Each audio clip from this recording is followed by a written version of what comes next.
Obra Jornada dos Anjos, de Sandra Carneiro, pelo Espírito Lúcius. Capítulo 24. O dia amanhecera radiante, cheio de energia. Uma vibração suave, ao mesmo tempo intensa, podia ser captada pelas almas mais sensíveis. As ruas da cidade estavam repletas de flores, cujo perfume se espalhava pelo ar em todas as direções. Era primavera em Praga, e naquela manhã especial, as pessoas não cessavam de chegar para a missa inaugural de Jean Hus, à frente da capela de Belém. Quando, enfim, ele se dirigiu ao púlpito, o recinto estava lotado. Muitos fiéis acorriam para vê-lo e ouvi-lo, dentre eles Padre Thomas. Grande número de espíritos, a serviço de Jesus, também se faziam presente, envolvendo o ambiente em luz fulgurante e lhe conferindo igualmente forte proteção, de maneira a impedir que entidades das trevas ali penetrassem. Antes de sair de sua sala, Jean observou o salão lotado. Sentindo o coração envolvido pelas suaves luzes que enchiam a atmosfera, respirou fundo, como a sorver aquelas vibrações, e com os olhos rasos de lágrimas orou: Jesus, meu mestre, graças te dou pela oportunidade de falar em teu nome, pela possibilidade de te servir por meio das palavras. Sinto em meus ombros o peso da responsabilidade por aquilo que proferirei a todas essas pessoas que aqui procuram alimento para suas almas. Ajuda-me, Senhor, a falar o que é de tua vontade.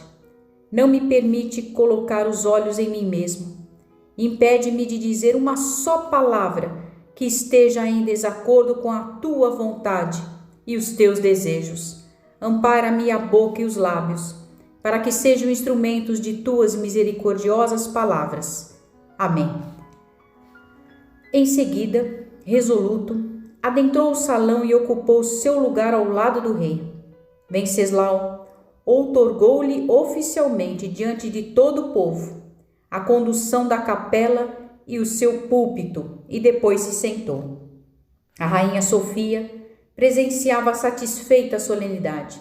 O arcebispo também acompanhava os mínimos movimentos do clero, da nobreza e especialmente de Jean Hus.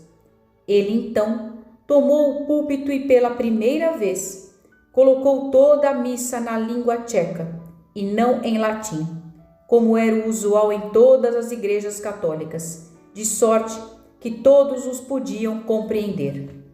Falou sobre a força da fé em Deus e a necessidade do homem de nele depositar total confiança. Depois, levou o povo a meditar sobre a urgência das reformas que a igreja precisava se comprometer a realizar, se quisesse servir a Deus, auxiliando o povo a fortalecer sua fé. Eloquentes e persuasivas, suas palavras foram recebidas com extrema simpatia pela quase totalidade dos presentes. Não obstante, guardasse reservas frente à empolgada preleção de Hus a respeito dos abusos da igreja. O clero o apoiava, na maioria, crendo suas pregações fortaleceriam a igreja tcheca. Venceslau, e especialmente Sofia, estavam radiantes ao deixar a capela. Sentiam confiantes, como se nova etapa se iniciasse. De fato, aquele momento marcaria a oposição declarada de Praga aos abusos eclesiásticos. A alguns quilômetros dali, em uma clareira, 4 entidades espirituais assistiam à distância à movimentação na capela.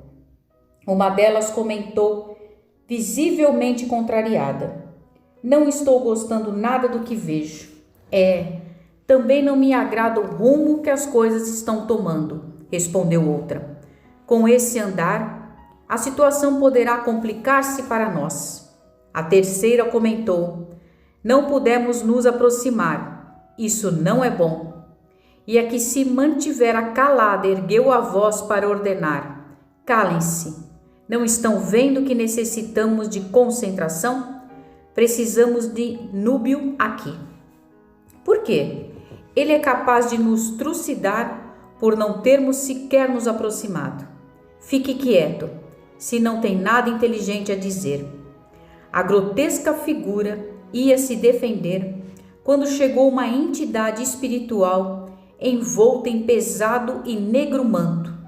Os 4 se colocaram em posição de reverência e cumprimentaram Núbio, que os fitou e indagou: o que se passa? Por que me chamaram? Não pudemos alcançar a capela e não conseguimos saber detalhes do que está acontecendo. Ele olhou atentamente para o local e depois comentou: ora, não é preciso esforço algum para saber o que se passa. E tomando com violência o rosto de um deles, mostrou a movimentação. Estúpida criatura, o que está vendo? Não sei. Olhe bem, preste atenção. Estão conversando, sorrindo, parecem felizes. Exatamente, exultantes para ser exato. Por que não pudemos ir até lá? Vocês são patéticos, o que acham? Os espíritos de luz nos impuseram barreira vibratória. Mas você não poderia tê-los impedido? É claro que poderia, se estivesse aqui, não é mesmo? Esse era o trabalho de vocês.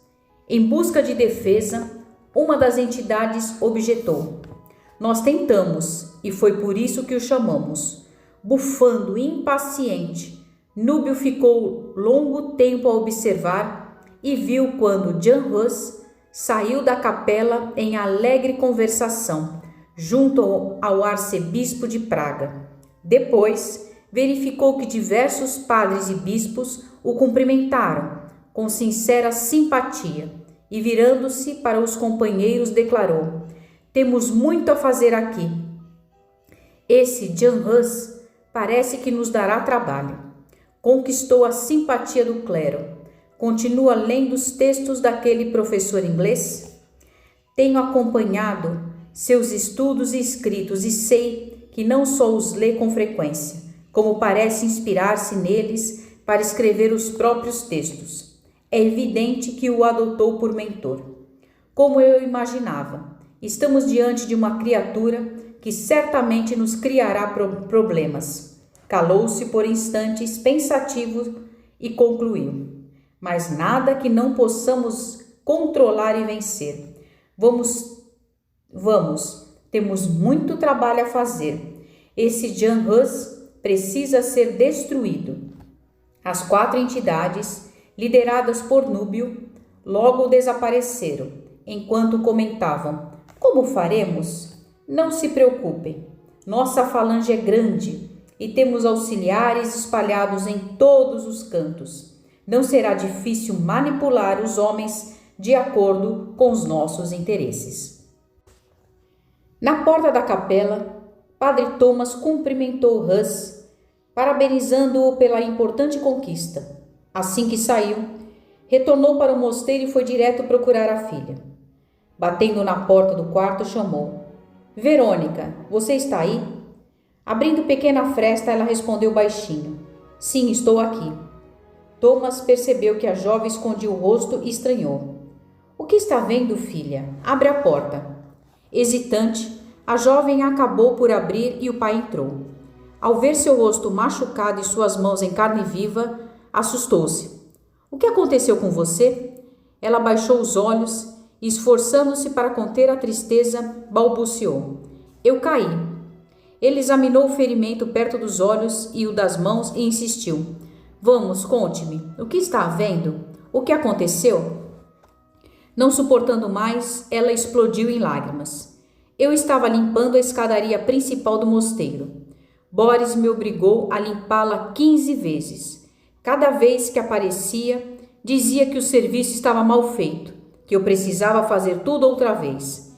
E de novo, me obrigou a limpar. Da última vez, eu não consegui pegar o pano, mas ele insistiu que eu deveria repetir a limpeza.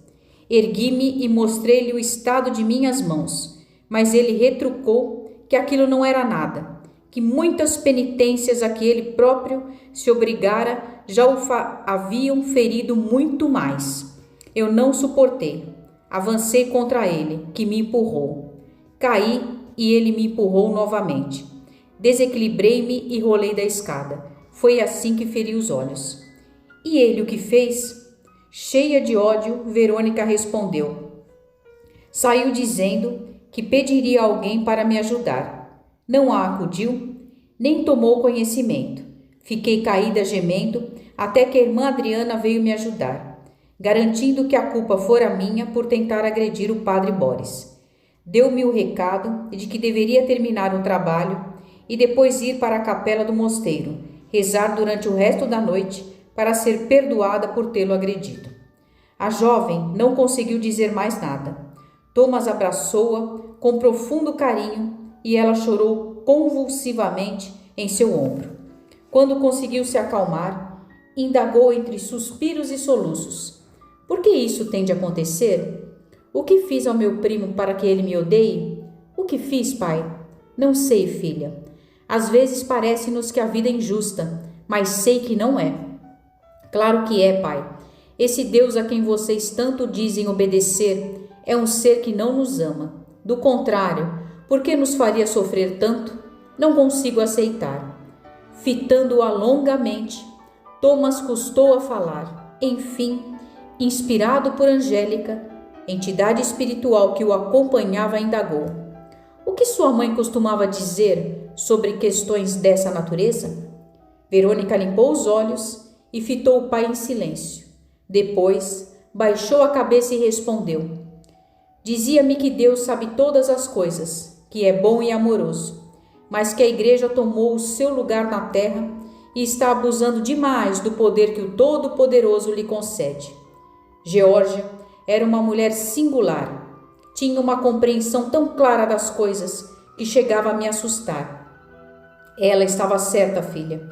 Entendia as verdades espirituais melhor do que a maioria dos padres. Não podemos atribuir a Deus uma culpa que é nossa. Nossa culpa dos homens em geral. Não posso concordar. Então, por que ele permite que as coisas como essas aconteçam? Por que permite que homens inescrupulosos abusem do poder, destruindo vidas, como faz a Inquisição?